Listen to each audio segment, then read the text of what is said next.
જય ગણેશ ગજાનન. મિત્રો, સંદેશ ન્યૂઝની વિશેષ રજૂઆત જય ગણેશ દેવામાં આપનું સ્વાગત છે અને હું છું ઝંખના દવે.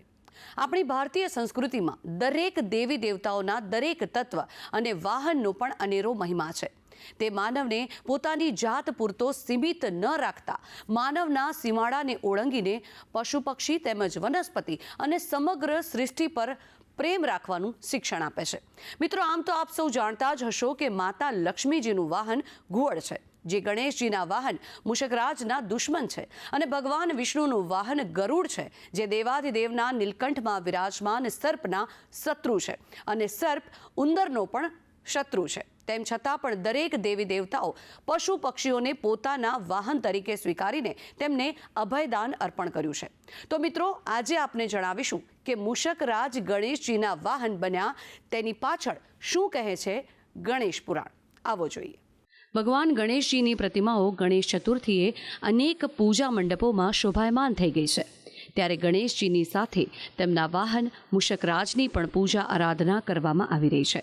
કારણ કે દેવા ગણેશાને કૈલાશ પર્વત પરથી ભક્તોના ઘર સુધી લાવનાર તેમનું વાહન મુષકરાજ જ છે. તો મિત્રો, આવો જાણીએ કે ગણેશજીએ મુષકરાજને વાહન બનાવ્યા તેનાથી સંસારને શું સંદેશ આપવામાં આવી રહ્યો છે, અને સાથે જ જાણીશું શાસ્ત્રીજી દીપક મહારાજ પાસેથી કે ગજાનન ગણેશજીએ પોતાના વાહન તરીકે મુષકરાજની પસંદગી શા માટે કરી અને તેની પાછળની શું છે પૌરાણિક કથા. श्वेतवस्त्रं शितकुसुमगणैः पूजितं श्वेतगन्धे क्षीराब्धो रत्नदीपे सुरनरतिलकं रत्नसिंहासनस्थै गौरभेर्पाशाङ्कुशाब्जां भयवरदरतं चन्द्रमौलिं त्रिनेत्रं ध्यायेत शान्तिरथमीशं गणपतिममलं श्रीसमेतं प्रसन्नं. जय गणेश दर्शक मित्रों, आज આપણે જોઈશું કે ભગવાન ગણપતિજીની અદ્ભુત લીલા કે જેણે ઉંદરના રૂપમાં આવેલા અસુરને પણ પોતાનું વાહન બનાવી અને વિશ્વની અંદર પૂજનીય સ્થાન આપી અને એની ઉપર કૃપા કરી.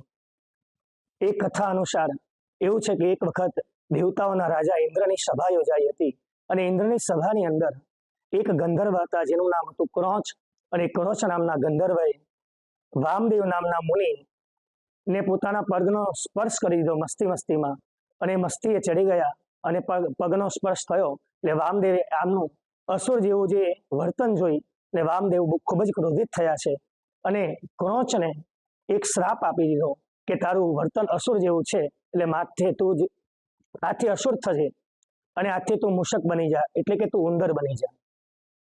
મિત્રો, ગણેશ ગજાનનની પ્રતિમામાં જ સૃષ્ટિને પ્રેમ કરવા માટેના અનેક સંકેતો છુપાયેલા છે, જે આપણે ગજાનનના દર્શન સાથે આપણા જીવનમાં ઉતારવાના છે.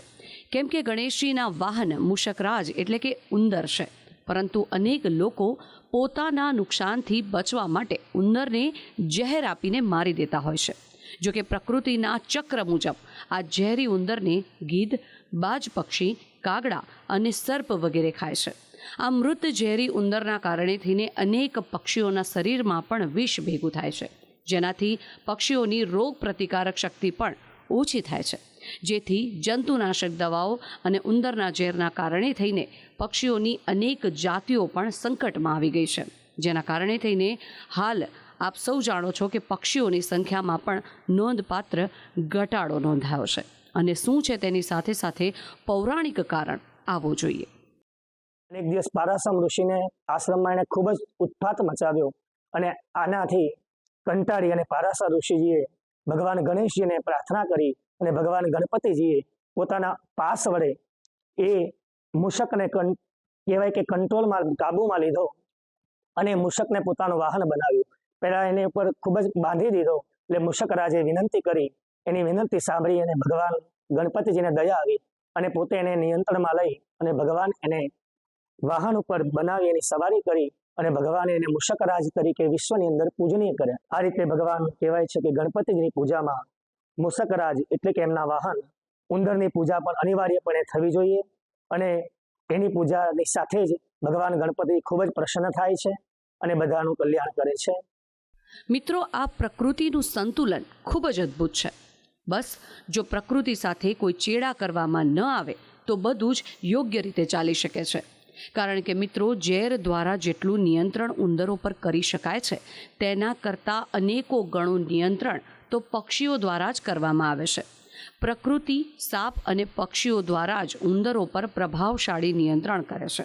પરંતુ હવે જ્યારે મનુષ્યએ પ્રકૃતિના કાર્યમાં હસ્તક્ષેપ કર્યો છે તેના પરિણામે તે પોતે તો હાર્યો જ છે અને પક્ષીઓ પણ વિલોપનના આરે આવીને ઊભા રહ્યા છે. તેથી ઉંદરોને ઝેરથી મારી નાખવાની ભયંકર ભૂલ મનુષ્યોએ ન કરવી જોઈએ અને પ્રકૃતિને ક્યારેય કનડગત ન થવું જોઈએ. આ જ સંદેશ સાથે સિદ્ધિબુદ્ધિના દાતા ગણેશજીએ ઉંદરને પોતાનું વાહન બનાવ્યું છે. તેની સાથે જ પૌરાણિક કથા પણ જોડાયેલી છે અને પ્રકૃતિ સાથે, પ્રાણીઓ અને પક્ષીઓ સાથે પણ સદ્ભાવના રાખવાનો જ ગજાનન ગણેશ આદેશ આપે છે.